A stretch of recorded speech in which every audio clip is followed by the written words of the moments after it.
I'm handsome, I'm fast, I'm pretty, and can't possibly be beat. High fly ball into right field. She is gone. They might be going to call George Brett out. Well, he is. He's out. Yes, sir. Brett is out. Look at this. Brett is out. And he's steaming mad. He is out. Swung. Fly ball deep left center. Grissom on the run. Yes! The Atlanta Braves have given you a championship. Auburn going after it. Here's a good snap. It is blocked. It is blocked. It's caught on a run. It's caught on a run. He's going to score. David Wagner has scored. And Auburn is tied the game. It's good. It's good. It's good. It's good. It's good. It's good. Van Tiffin has won the ball game. Alabama has beaten Auburn. I'd like for the people to remember me as being a winner, because I ain't never been nothing but a winner.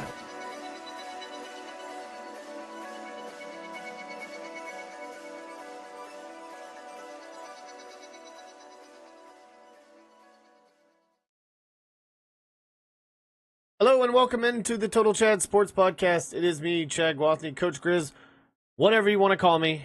We are here back again at number 90 on the list of the Total Chad Sports Podcast. Make sure you follow us on all social media platforms, markets, everywhere.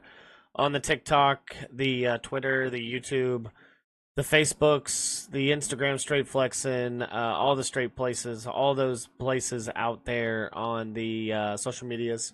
And you can follow us along. You can see when we go live, and then you can be a part of the chat.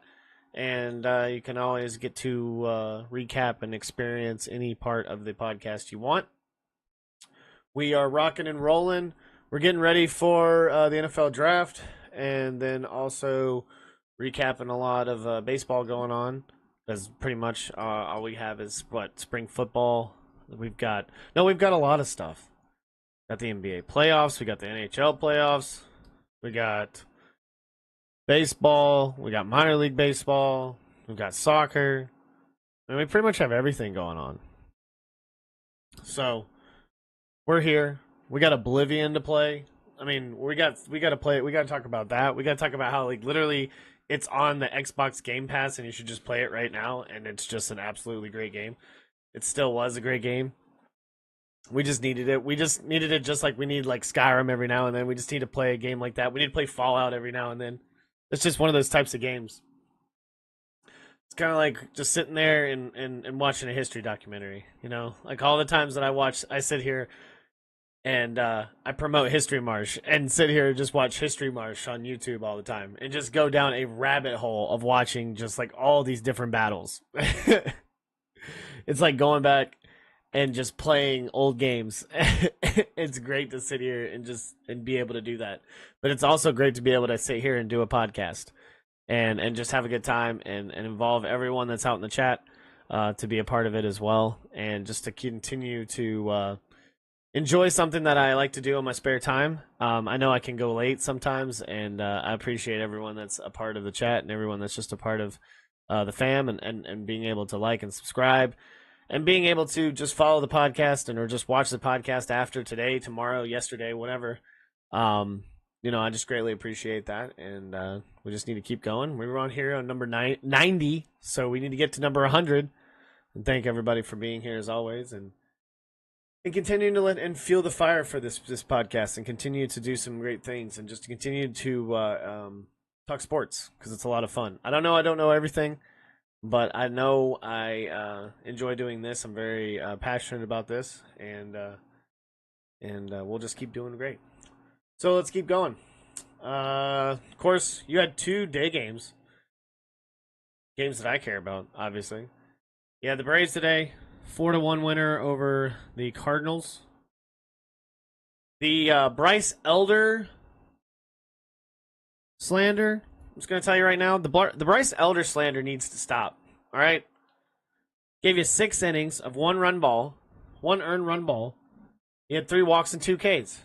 All right? He kept it down. And then the bullpen, for once, didn't cave in on itself like it did the night before. And you had a big game out of that. You got Eli White with the home run, the 3-run jack in the bottom of the 8th. The Braves have been scoring, rocking, and rolling in the 8th inning. I like Mikolas, by the way. That dude's jacked. That dude, I think the first time I saw this guy pitch was a few years ago when I went to St. Louis and watched the Cardinals play the Cubs.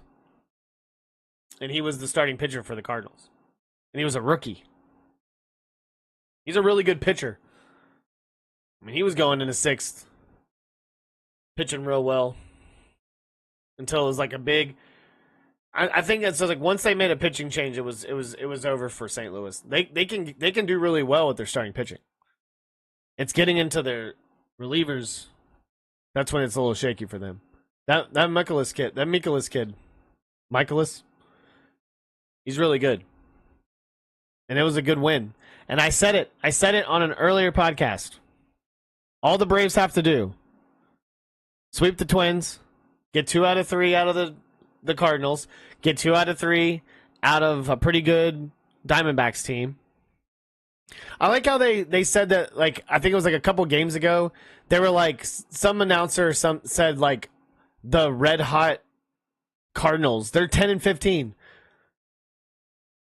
The Braves are 10-14.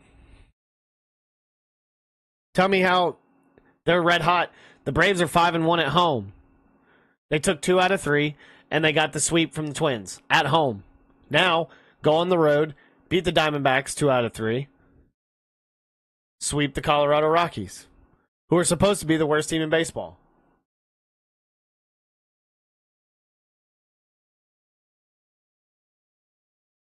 Harris got like 2 or 3 good hits out of the game today. It's a bad jump on a ball, but overall, a really good game. In many games where literally, I said the night before, the pitching just imploded on itself. I think it was once that one bad, like, not strike call, that was like where it just kind of went downhill from there. And it's the same crap. I literally bought the FanDuel app. I caved in and bought the FanDuel app for the Braves. And what happened? Runners in scoring position couldn't do a damn thing. They did that today multiple times. Runners in scoring position can't do a damn thing. Can't hit the ball. Can't put the ball in play. Can't score runs. You can't keep having that. You can't keep having Ozzie Albies going out there and literally just flying out to right field every time. Or flying out to left field every time, depending on where he's going to hit. I watched him do that last night, and I literally watched him do that earlier on a recap. And granted, I'm not an expert. I'm not some professional baseball player, but he does this. I feel like we've seen this if we're Braves fans and Ozzie Albies fans especially. He's going to get hot in June, July, and he's going to get cold again. But right now, him just sitting there, runner scores position, just flies it out. You can't have that. Say what you want about getting Acuna back, but you've got other guys in the lineup that are doing things. And honestly, I'll sit here and kind of defend Orlando Arcia, because I know that he's had antics and he makes faces and he does things and he's very charismatic. He's kind of like one of those, those players. But he is a very good teammate. He's really good with the club because, I mean, a lot of the club are Latin-speaking players. So we're going to sit here and beat up a guy for doing something that he ran out to go beat a ball, and people are like, well, you wouldn't see a shortstop do that. And it's like, all right, first of all, I get it. We don't like the way he plays. I like the way he plays. I think it's fun for him. I think it's just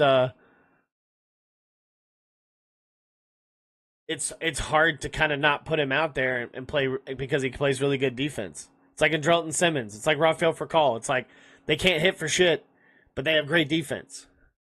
But I think that they should play Nick Allen a little bit more. I think if you need to get a bat in there, throw Nick Allen in there. But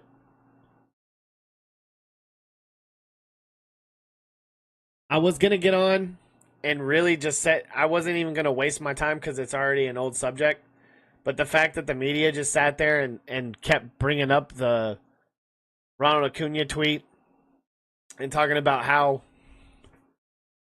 in my opinion, what Brian Snicker said was pretty stupid. Can't tell me that nobody didn't see that play going on. You're telling me that everyone was oblivious to the play.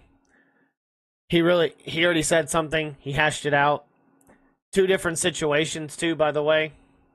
Acuna also did it before in 2018 in the playoffs, and he wasn't going to damn sure take him out. He went like 2 for 4 and played really well in that game.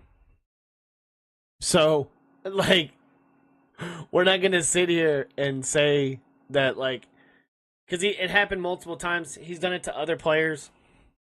People that sit here and bring that crap up and make it bigger than what it really is don't really pay attention to baseball. How many times do you see a guy not dig out a play? How many times do you see a guy, just kind of loft a little bit and not really go for the ball? It happens a lot in baseball. It happens more than you think. And I think, obviously, want to make it something bigger than what it really is because it's slow sports right now. It's slow news right now.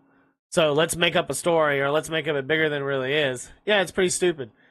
He's still a young kid. He's still a young guy. He's gonna tweet out. He's gonna say something stupid. He said something to his employer, but he didn't get let go for it.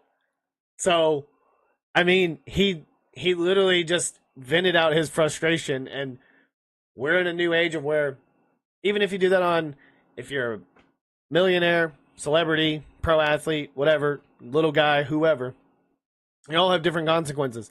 But it's all like we can learn from that. He didn't say anything negative. Honestly, I thought it was more sarcastic than anything.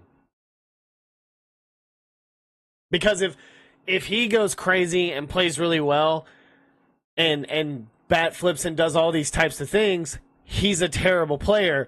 But the moment Bryce Harper does it, everyone goes crazy, loses their mind, and thinks it's amazing. So it's just stupid.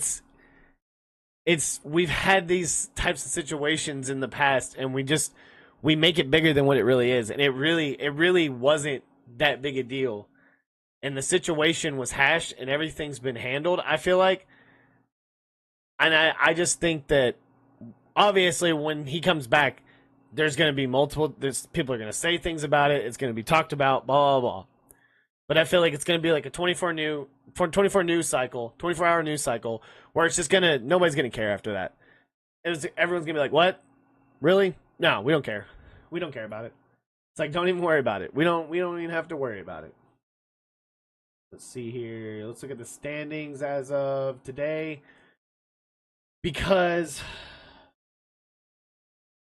Braves are sitting at last. Nationals got the dub. 10-14 though. Not the worst team in baseball. Colorado Rockies 4-18. I'm saying you got to beat the Diamondbacks. They're 14-9. Good team. Got to take 2 out of 3. All right. The Cardinals. They're only 5.5 games back. The thing about the Braves, they're 7.5 games back. Both of these teams are well in their range to get close to, if not winning the division, or trying to make the play, or getting close to making the playoffs. But you got to beat a team who everybody in the West is really good right now. But they're going to beat each other up. The Diamondbacks are 14-9 right now. You got to get 2 out of 3 of them, obviously. And then, obviously, the crap Colorado Rockies, who just don't even care. You have got to sweep them at home. The worst thing I heard the other night when the Braves were playing last night, when the Braves were playing the Cardinals, it sounded like a damn Cardinals game at Truist Park. I mean, it was ridiculous. I mean, it sounded like, I get it. It's a weeknight. I feel like there weren't a lot of people there. There's obviously going to be some people that are visiting from St. Louis, whatever, or there's just Cardinals fans that are there in the masses, in the droves. Because I've been to a Falcons game. I've obviously can see that other fan bases can get there pretty easily and show out. So There just needs to be more love, more passion. Just because they won it in 2021 doesn't mean it has to go away. Doesn't mean like people have to come back out of the woodwork again just because they start winning again. Because they suck right now. Because I bet tickets are really cheap right now because they're bad. Or they're bad. So, like I said, take 2 out of 3, sweep, you're 15-15. Figure it out. So, we'll see what happens. We'll see what happens with the rest of the standings. Texas on top of the West. Detroit's on top of the Central. The Yankees are on top of the East. Padres are on top of the West in the NL. Cubs are rocking and rolling. And the Mets are sitting right here. They're one of, if not the best team in baseball right now. Yeah, the best team in baseball. If it's not the Padres. But by a record, Mets playing really well. Got a lot of money.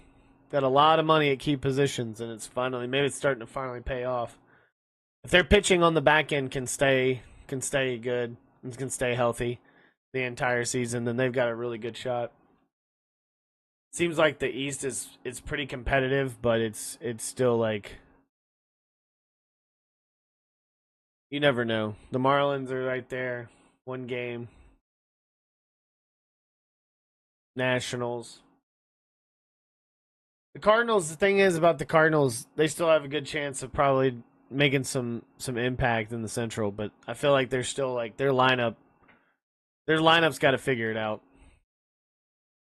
It's the same thing with the Braves. As soon as the lineups start rocking and rolling, people start getting good hits. You got Olsen getting hits. Harris not swinging at random shit. Albie's hitting the ball if he finally hits the ball. Riley hitting the ball. Ozuna, Murphy. I mean, then it's gonna start rocking. It's gonna start working. So, all right, let's move on to the Trash Pandas. Why we wear the hat? Why it's a staple? Why Aaron literally loves me having this hat on every time that we do the podcast, so we wear it for him. But we can't wear any other hat, even though we got the A's hat in the back. We got the other Trash Pandas hat. Still waiting for the Klingstons hat. Because apparently it would not pay for it, would not purchase it. I think something's either wrong with my settings or something. We still got to figure that out. Still haven't gotten a phone call back by them, by the way. I need a phone call back. I need to understand. I need to make a purchase. I would like to make a purchase of a hat. So, all right. They had Education Day over at the Trash Pandas. I'm gonna try to go tomorrow. Hey, look, there's Ladybird. Ladybird. Hey, what's up? Best dog ever. Hello.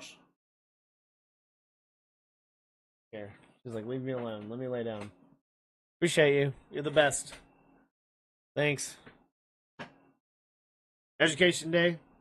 Had like 5,000 people, something like there. 11 o'clock in the morning. Got delayed by like an hour and a half, though, so that was probably dope. That was probably good. Sitting there. I bet all those teachers hated that with all those kids there. They probably hated sitting there because it rained, and they were probably like, this is awful. They probably had to put them back on the bus. I wonder how many people were there because I didn't get to watch the game. So I wonder how many people were there once it started raining and then once it delayed a little bit.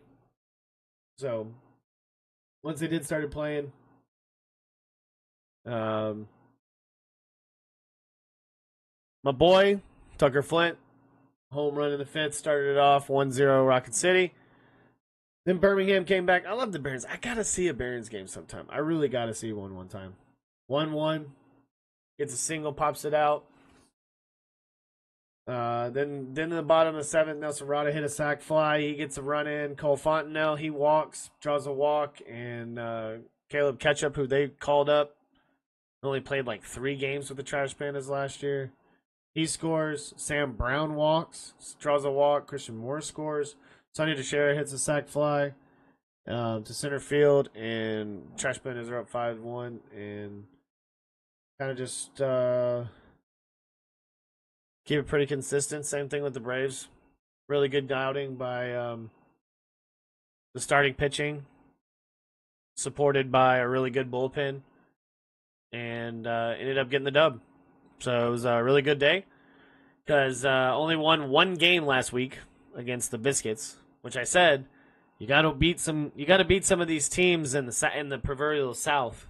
So, like, you gotta get some of these dubs, and teams that aren't, in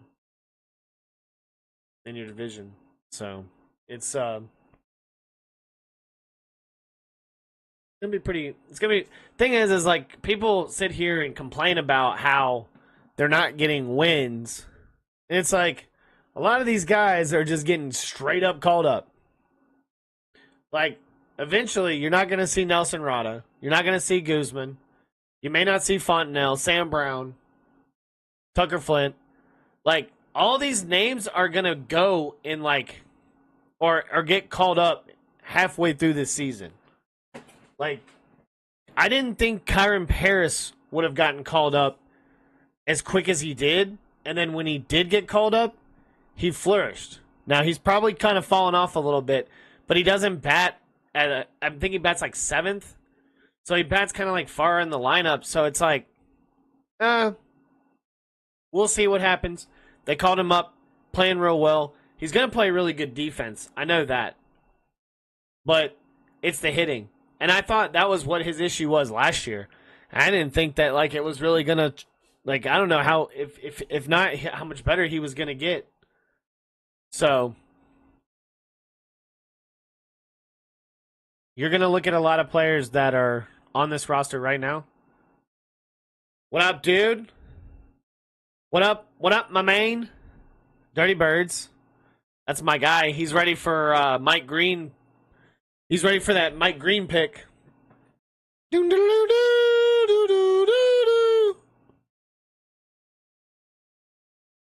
He's like, oh yeah, let me see here.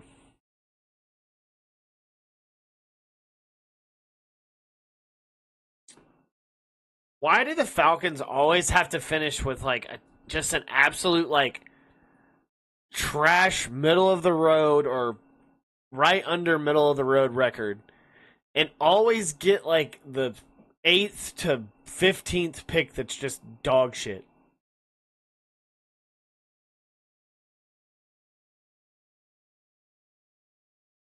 I mean, Bijan, amazing. Penix, we'll see.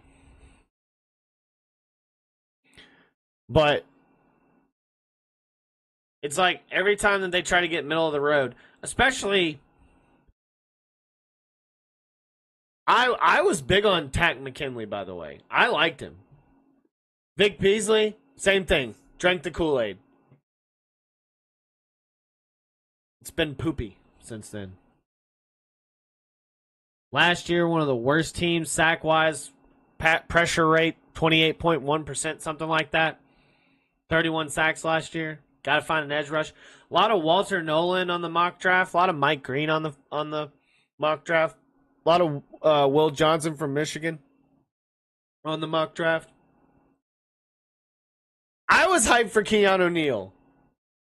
Deion Jones. I was so hyped for Deion Jones.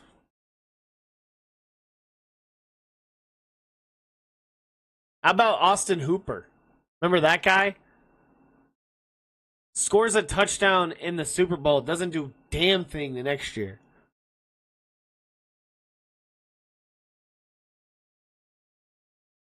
I saw somebody that said it was on Twitter when they were showing all the numbers for this year for the Falcons.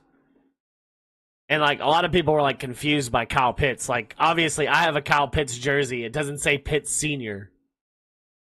And so a lot of people were confused by that.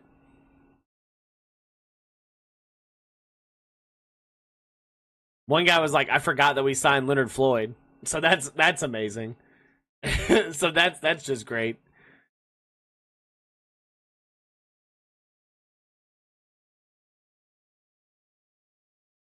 But someone said someone had 88 and they were like, they should have retired Tony Gonzalez.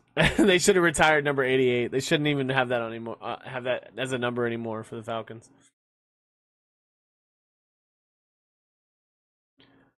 If anything, then maybe the Chiefs should do it. Not so much the Falcons. I wouldn't think the Falcons.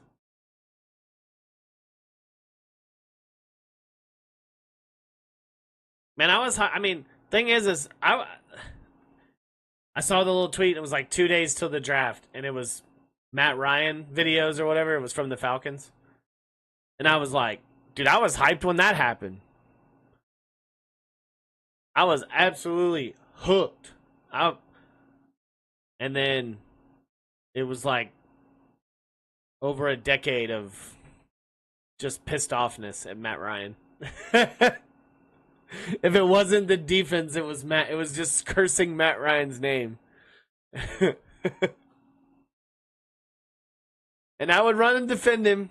And I'd run and defend him all the time.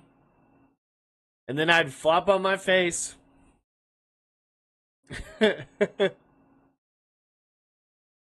I would literally flop on my face and look stupid right after. That man should have won a Super Bowl. 28-3 never should have happened. Like, it should have been close like that, and then the Falcons had won the game. Like, it shouldn't have been, let's have Tom Brady come back again. Be Tom Brady. And it's the Patriots. Because we can't have nice things. We can't have anything different. We have to have the same teams win every year. We can't have poverty franchises like the Atlanta Falcons coming here. We can't have that Home Depot money. We don't want that Home Depot money.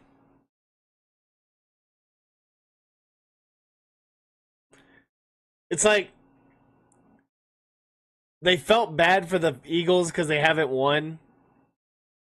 And it's like, it's not my fault. And then all of a sudden they're able to have all these players that they're able to sign. And they're able to be able to sign pick up players. Trading for like a piece of bubble gum. And getting like all these players to come play there. Drafting real well. It's like other teams can't get this. It's like other teams don't do this right. And I heard it on the radio. It was like national ESPN talking about how to draft. It's like, yeah, just draft best available. But the Falcons kind of have been doing the last few years, especially in the first round.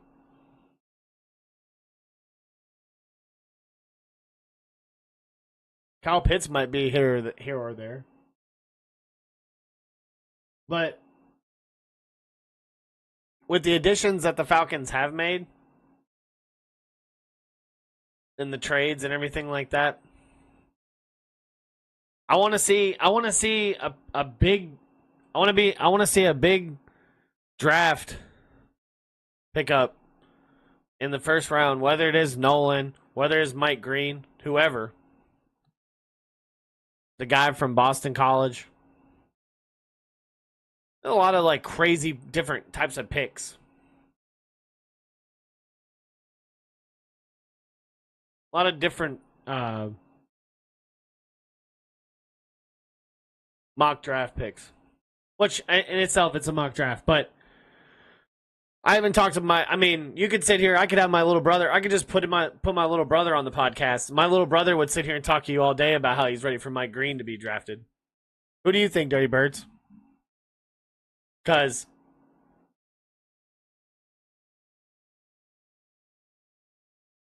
I saw Michael Williams. There was a couple other ones. Let's see if we have it right here. So, yeah, here you go. So Dan Brugler out of the Athletic says Mike Green.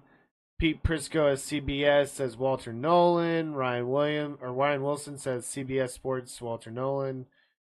Jordan Reed from ESPN Draft Analyst, he says Mike Green. Josh Edwards, CBS, says Will Johnson.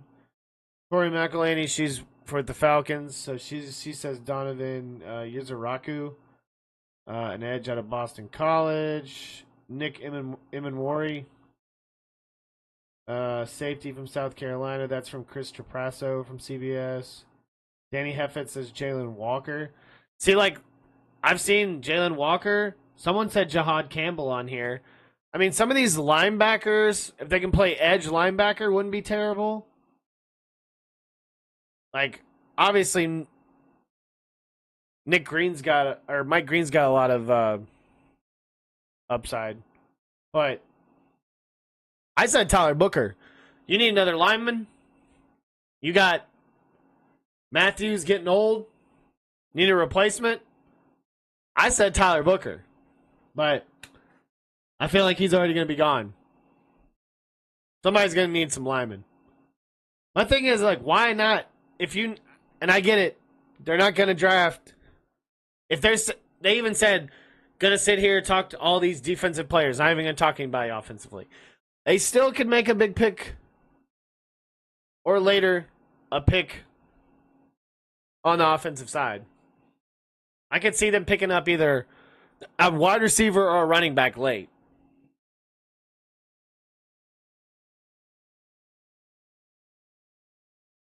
Because who knows what happens with Tyler Algier after the season. Or gets traded.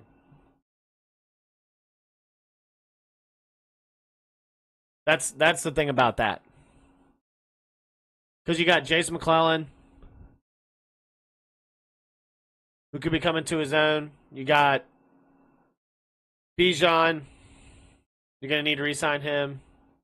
So sign him longer. You know he's going to get a second contract out of it. Hopefully stay healthy. Keep him under that rookie deal. Not have to pay Tyler Algier a lot of money. If you can keep Tyler Algier, I doubt it. It's going to be like a Tevin Coleman, Devontae Freeman situation. Where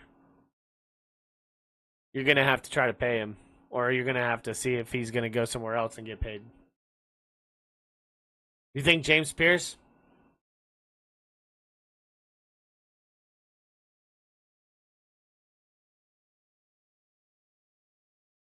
I wonder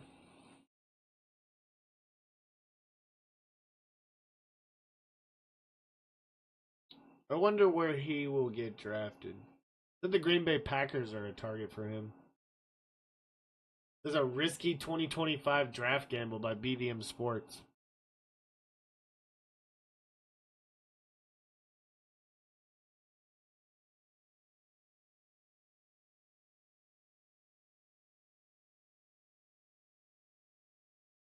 Where do the Packers draft? Let's see.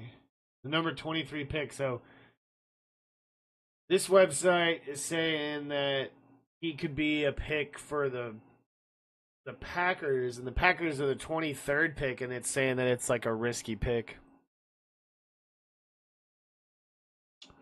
Oh, I'm sure you could name like a bunch of different.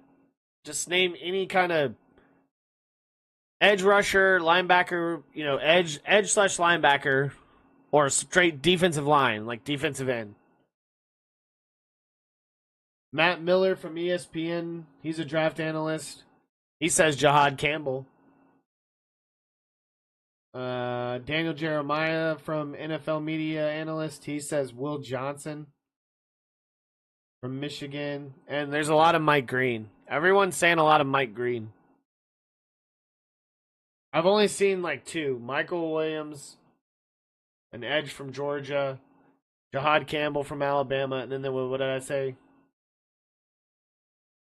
Jalen Walker from Georgia.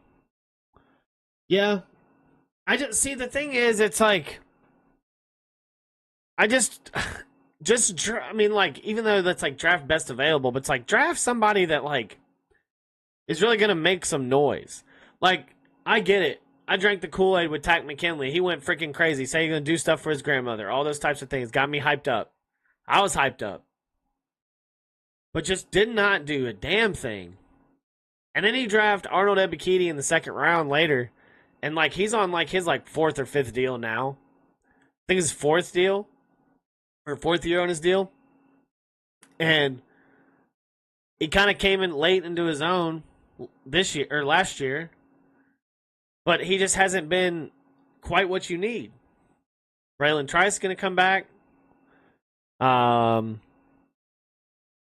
You got Morgan Fox. You got Leonard Floyd. I mean, you got some additions.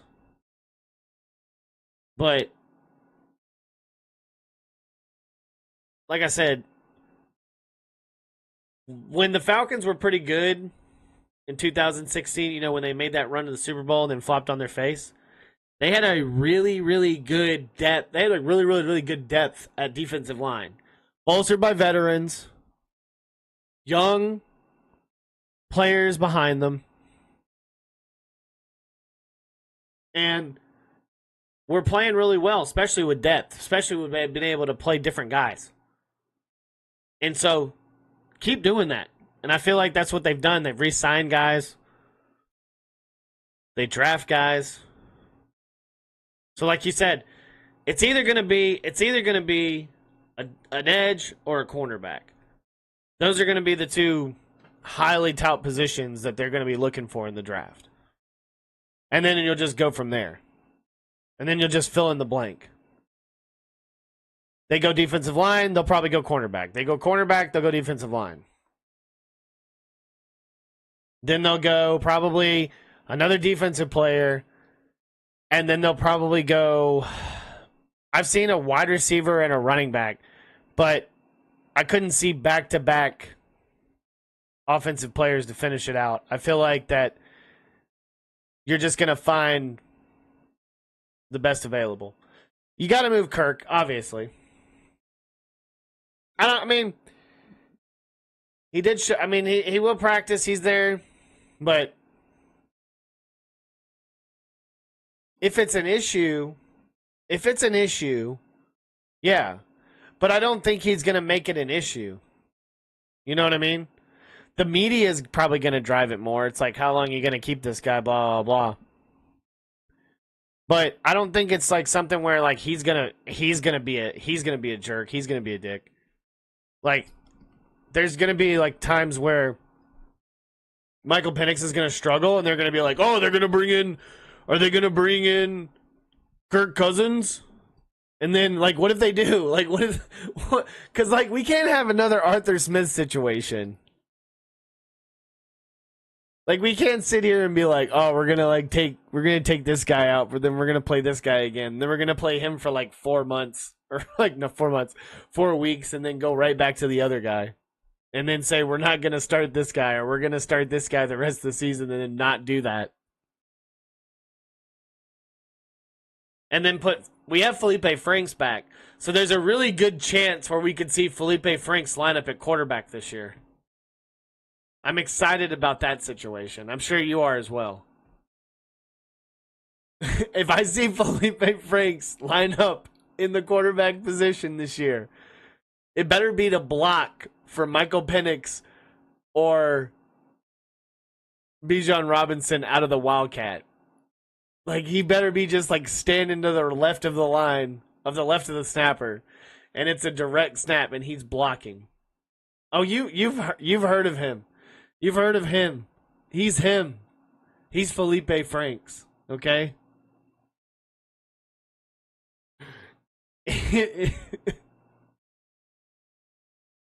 When I saw that they re-signed him, I was like, oh my God. I was like, it's like the return of the king. It was like, really? Because the thing is, I think they're banking on, hopefully, Kyle Pitts has a good season this year. And you don't, maybe, just maybe, they draft a tight end later in the draft. Because I don't know where they would find it. I don't know if they'd find it in this draft. Maybe they'd find it in the next draft. But they're going to have to find a replacement or sign a replacement. And I feel like in years past, though, they've gotten away with signing guys and been okay.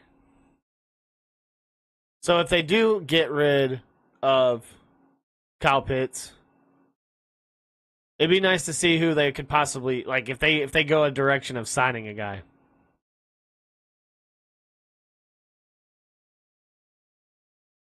I mean, I would like, I don't know who, but who knows if somebody on their last leg, if let's say, hey, we've already seen a Kansas City guy go to Atlanta. What if Kelsey goes for like a season or two? What if What if Taylor and he break up? He's like, I gotta play 2 more years. I'm gonna lag it out. He's not going to. But I'm saying, like,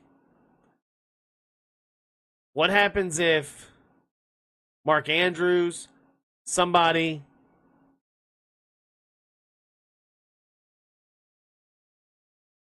is that another one? See, I found another one right here. Let's see. This is on Yahoo. Walter Nolan's his top pick. Goddard, Dallas Goddard, yeah. Kittle? I mean, Kittle could play a couple of years somewhere else and may get some production out of it. An Braden Swinson out of LSU says he's going to trade, send pick 118 to the Raiders for picks 143 and 180, and then get Willie Lampkin out of UNC as an inside linebacker. Or inside offensive lineman, I'm sorry. So it'd be like a guard, Willie Lampkin at UNC, a wide receiver, Andrew Armstrong at Arkansas, Jalen Smith, a cornerback out of USC, and Woody Marks, a running back in the 7th round out of USC as well. So this is from Matt Urban out of Falcons Wire. So this is kind of a heavy Falcons thing. But I don't know. I don't know. I would think that, like I said, if they go, I don't think they go double edge. I feel like they would go their 2 needs and then flip flop it at whatever they start out at the first round, first pick, and then go from there. And like I said, go offensive lineman later on in the round. Only got 5 picks, so that's not good. They got what? I think they lost one of them because of the Kirk Cousins thing, or whatever it was.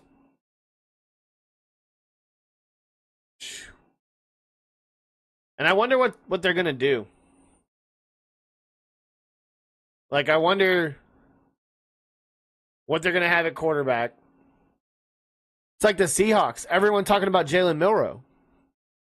Everyone thinks like Jalen Milroe could go to the Steelers or could go to the Seahawks. I think he has a really good chance to go to the Seahawks more than he does the Steelers.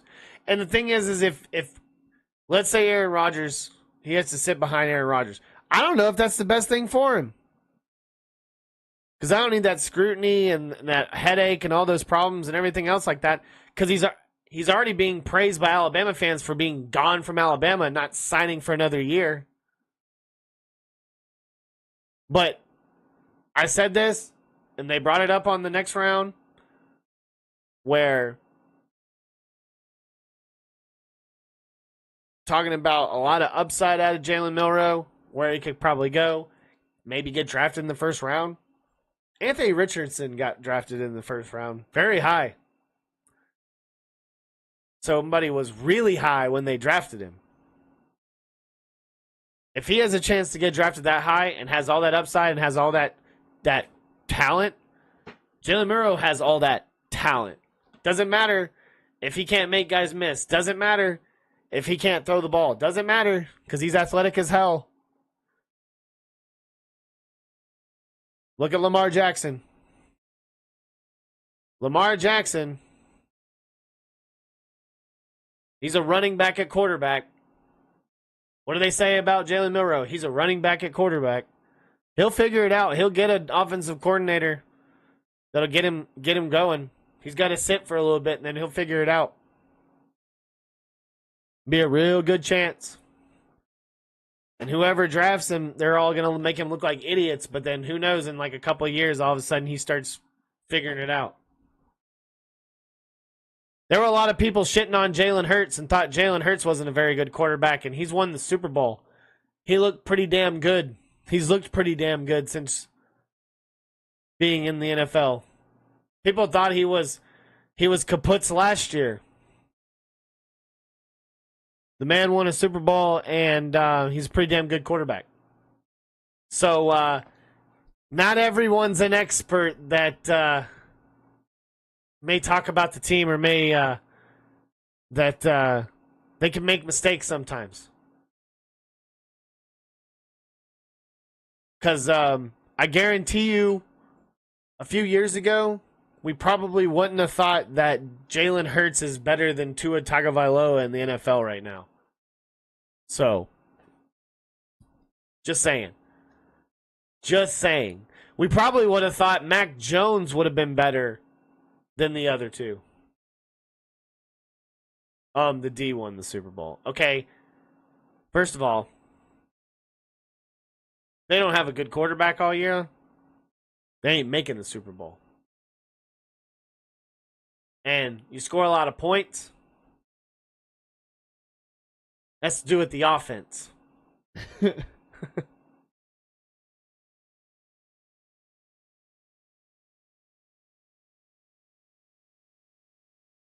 how you score points. You score points. That's how you win. You score points more than the other team.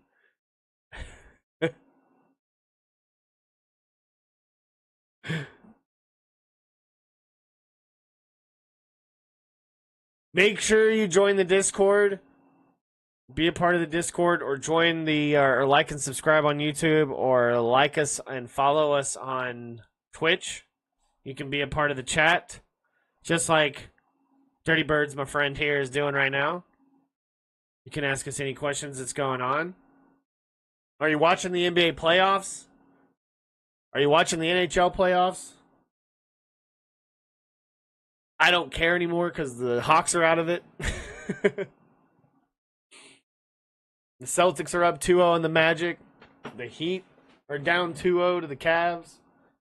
The Rockets right now are up on the Warriors. The Warriors are up 1-0. What happened yesterday? The Pacers are up 2-0 on the Bucks.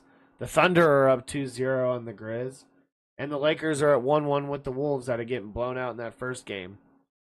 Tomorrow you got the Knicks and Pistons. That series is tied. The Pistons playing really well. Young team.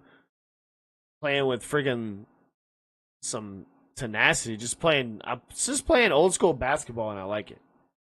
Thunder playing the Grizz. Thunder up 2-0. And Nuggets Clippers, that series tied. Don't really care about any of that. Only talk to me when we get to the finals. When we get to the Stanley Cup final, talk to me when we get to that too. Because what did I do? What did I make the, I don't remember what I think I said Dallas. Series is tied right now. I said Dallas and Lightning. That's what I said the Stanley Cup was going to be. If the Lightning can beat the Panthers, I think they got a real good chance.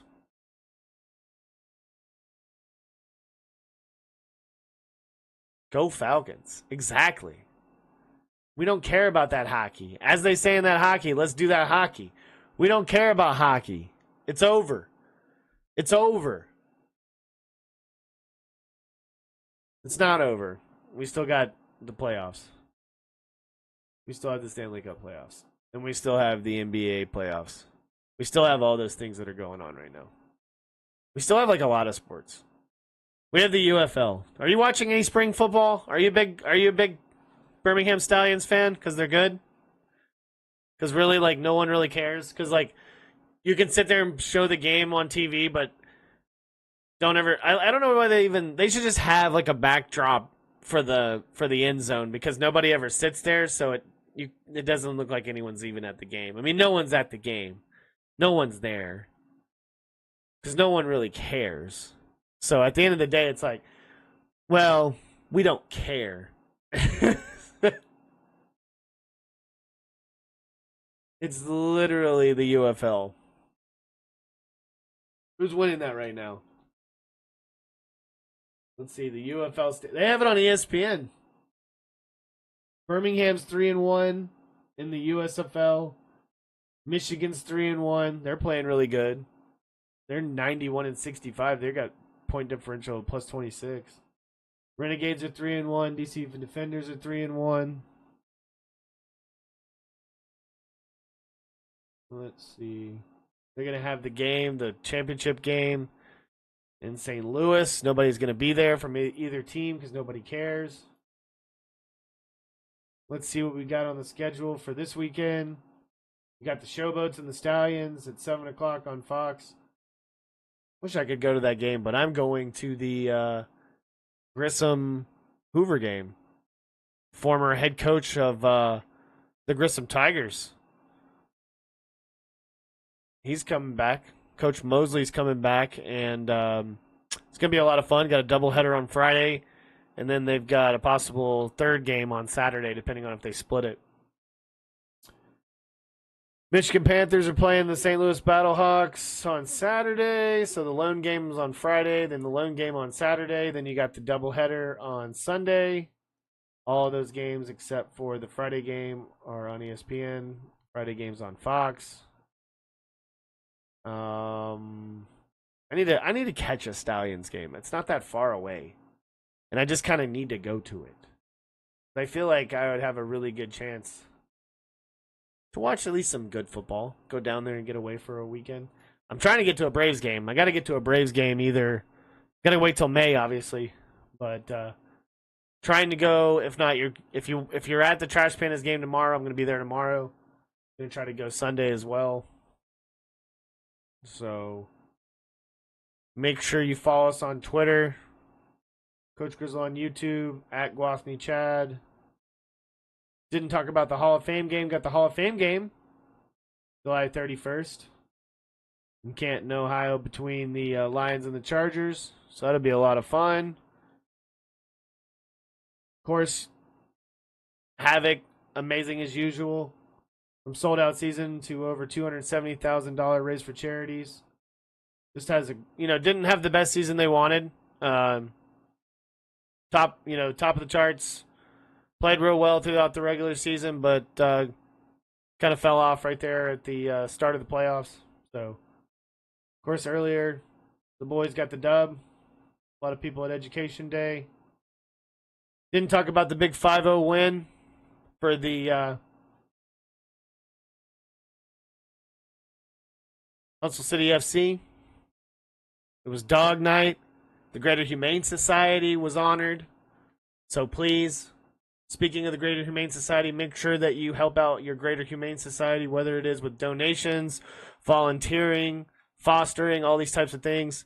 The cats and dogs need you to be an awesome, loving person and to help them find a great home. And it's also really good to be able to break them in a little bit with your dogs and cats, and then they get to be part of the family for a little bit, and they just have to get a better life. And so we'll continue to promote that. We'll continue to show a lot of love to that. I need to get a graphic up for that and just kind of throw that up on there. Kind of throw that up every time.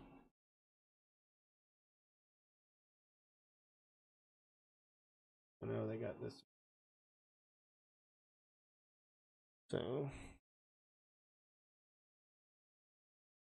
Greater Huntsville Humane Society.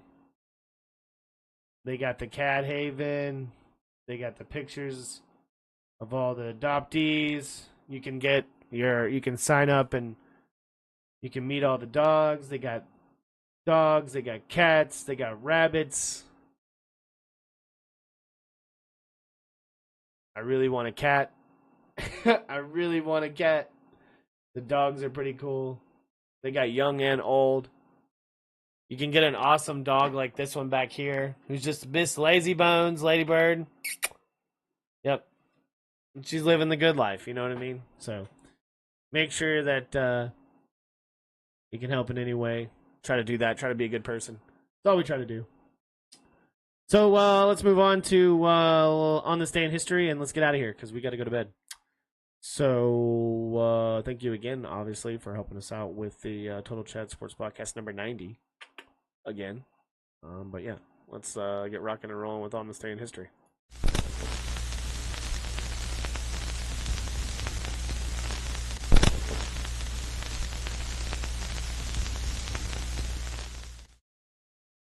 Alrighty. In 215 BC, a temple dedicated to Venus Eracina is built by Capitoline Hill, built on Capitoline Hill to commemorate the Roman defeat at Lake Trasimene. Was that against? I think that was obviously against. That was against Hannibal. I think. They literally hid in the hills and the Roman army just kept marching through this like foggy area, and then they just came down came down off the hills and just like massacred a whole like Roman like a whole like 2 legions or something like that, and just drove them into the damn water. And then like I think one of the guys that was like the leader, he like drowned in the water. In 1014, the Battle of Clontarf, King Brian Boru of Ireland defeats Viking forces at the Battle of Clontarf, freeing Ireland from foreign control. I'm pretty sure that's on History Marsh. 1154, Damascus surrenders to Nur al-Din, ruler of Aleppo. Ferdinand III conquers Caceres. In 1229, Christian King Ferdinand III of Castile conquers the Arab-held town of Caceres and was part of the reconquest of Almohad, Spain. In 1343, St. George's Night uprising in Estonia, Order of the Garter. In 1348, the Order of the Garter, founded by English King Edward III, the most senior order of knighthood in the British honor system, first instituted in 1344, formally proclaimed in 1438. 1516, Duke Wilhelm the fourth of Bavaria endorses the German beer purity law, Reinheitsgebot. Reinheitsgebot,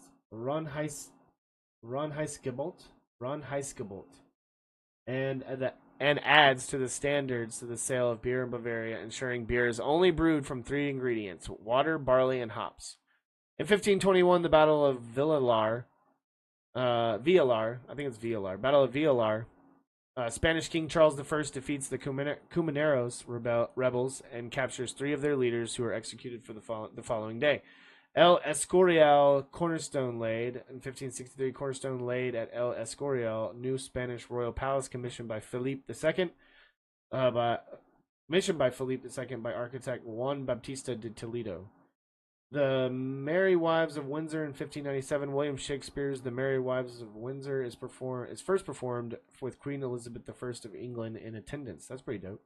In 1601, Dutch fifth expedition set sails from the Dutch Republic of Sumatra and the Moluccas to trade in spices. 1616, Netherlands take control of De Briel, Vlissingen, and Fort Ramakins from England.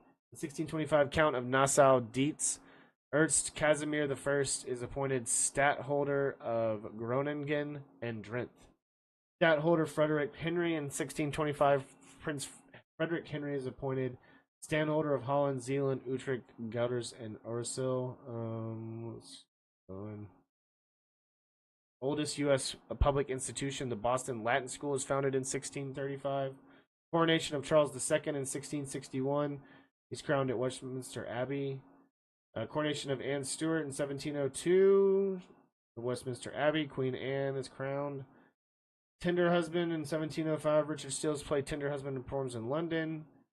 Opera Iri Pastore, I guess. The Shepherd King by Wolfgang Amadeus Mozart is first performed at Salzburg in 1775. The first presidential residence in 1789.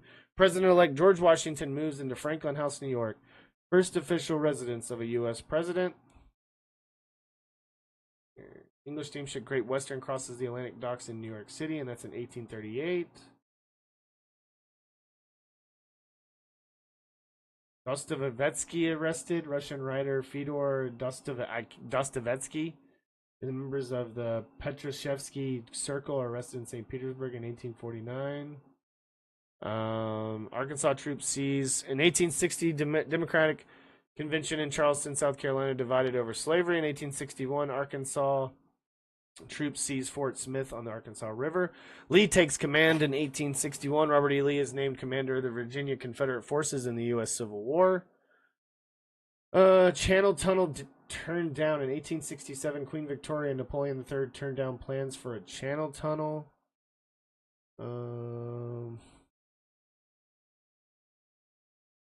First professional baseball exhibition game, the Cincinnati Red Stockings and the Cincinnati Amateurs, 24-15 in 1869. Jews are expelled from Moscow, Russia in 1891. Grand National Assembly in 1920. Turkish Grand National Assembly first meets in Ankara. under the leadership of Mustafa Kemal and Ataturk, denounces the government of Sultan Mehmed VI, announces the temporary constitution. 1919, U.S. Major League Baseball opens a reduced 140-game season. The Public Enemy in 1931, U.S. gangster film The Public Enemy, starring James Cagney and Jean Harlow, premieres. Let's see here. Ted Williams' first home run in 1939 while playing for the Boston Red Sox. In 1940, dance hall fire kills 198 in Natchez, Mississippi. In 1941, Greek army surrenders to Germany. British RAF evacuates the Greek King George II to Egypt. In 1942, first night Exeter bombed by German Luftwaffe. 1942, four-day Allied bombing of Rostock, Germany begins. 1943, British and U.S. offensive directed at Tunis and Bizerta. In 1945, Flossenburg concentration camp liberated by the U.S. Army. 1945, U.S. troops in Italy cross over River Po. There's a lot of battles on the Po River. Like, you sit there and watch History March so much. Romans, World War II, like everyone that pretty much just conquered that whole river valley, like the Po River Valley. 1946, Brooklyn Dodger Ed Head hits the Boston Braves 5-0. Chinese army conquers Nanjing in 1949.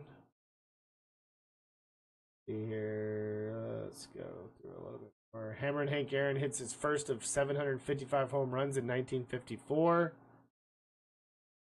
Rest in peace to the GOAT.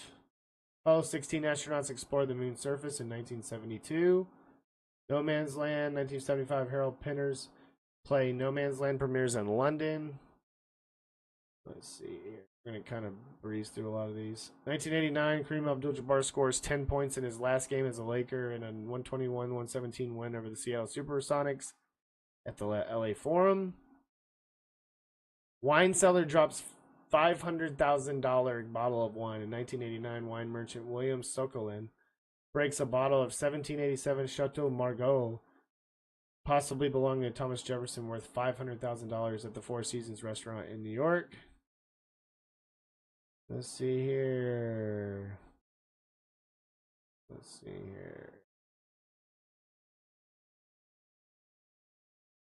SARS outbreak in 2013. Star Trek Into Darkness in 2013. Cricket history, oh my goodness. 2015, Kawhi Leonard is named the NBA Defensive Player of the Year for the first time. Avengers Infinity War in 2018. That premiered. And then Marvel went straight fucking downhill after that. Well, after Endgame, anyway. Let's see. Plato's Last Night in 2024. Details of ancient Greek philosopher Plato's last night and burial place revealed by deciphering a carbonized scroll of Herculaneum using new technologies, including AI. Pretty dope. Alright, so let's look at some birthdays real quick. Afonso II, third king of Portugal, born in Coimbra, Kingdom of Portugal. William Shakespeare in 1564, that's his birthday. Martin Trump, Dutch admiral, 1598, you know him. J.M.W. Turner in 1775, he's an English landscape painter. James Buchanan, 15th U.S. president in 1791. Lester B. Pearson, Canadian diplomat in 1897. Jim Bottomley, you remember him. He was born in 1900. Haldor Lacknes, an Icelandic writer in 1902. He was born. Warren Spahn, 1921. American Baseball Hall of Fame pitcher, 17 MLB All-Star, World Series in 1957. Cy Young in 1957. 8-time NL's wins leader. Boston, Milwaukee Braves. Born in Buffalo, New York. Walter Pitts, 1923. American logician, a logical calculus of the ideas eminent of the nervous activity. Shirley Temple, she was born in 1928, American actress. Roy Orbison, 1936, he was born, American rock singer, songwriter. You know, my mom said I couldn't get a tattoo on my ass, Roy Orbison. Well, mama don't know. Won't hurt her. Michael Moore, 71st birthday. He was born in 1954. Valerie Bertinelli, 1960 American actress. Timothy McVeigh, the Oklahoma City bomber and terrorist. He was born in 1968. Okay. John Cena, he's 48, 1977. John Oliver, he's 48. John Oliver and John Cena and Cal Penn are all the same age. Look at all three of these guys. These are probably fairly recent photos of each person. This is 48. This is probably even if this is like a few years different. This is 48 for all of them. Cal Penn probably looks the best. That hair is fake. He just looks older. Maybe it's the glasses. I don't know. They're all 48. That's funny. Chris Sharma, I have no idea who that is. American rock climber. He was born in 1981. Dev Patel, he's an English actor in 1990. Slumdog Millionaire and Lion. He was born in 1990. Chloe Kim, American snowboarder. She's 25. She was born in 2000. And that's it. That was on this day in history with Coach.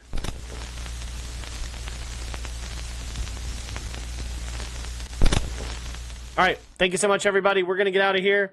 I greatly appreciate everyone being a part of the podcast, everyone being able to participate in the chat. And if you want to continue to participate, just like and subscribe on YouTube, youtube.com. Obviously, you're watching on YouTube, youtube.com/@CoachGrizzleTV, and then twitch.tv/CoachGrizzle. Just hit us up there. Hit us up on any social media platforms, markets, all those places.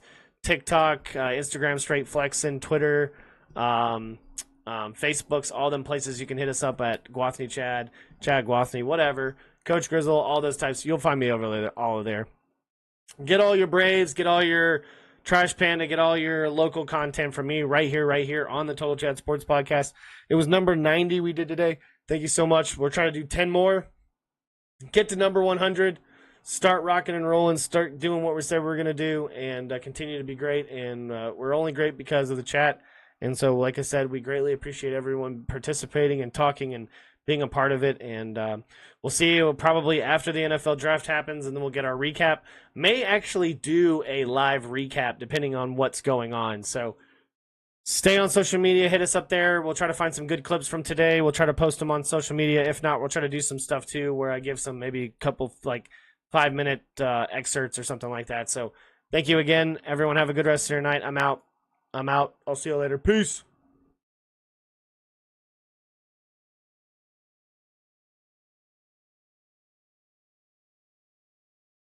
I'm handsome, I'm fast, I'm pretty, and can't possibly be beat. High fly ball into right field. She is gone. They might be going to call George Brett out. Well, he is. He's out. Yes, sir. Brett is out. Look at this. Brett is out. And He's steaming mad. he is out. Swung, fly ball deep left center. Grissom on the run. Yes! The Atlanta Braves have given you a championship. Auburn going after it. Here's a good snap. It is blocked. It's caught on the run. He's going to score. David Wagner has scored. And Auburn is tied the game. It's good! It's good! It's good! It's good! It's good! It's good! Van Tippen has won the ball game. Alabama!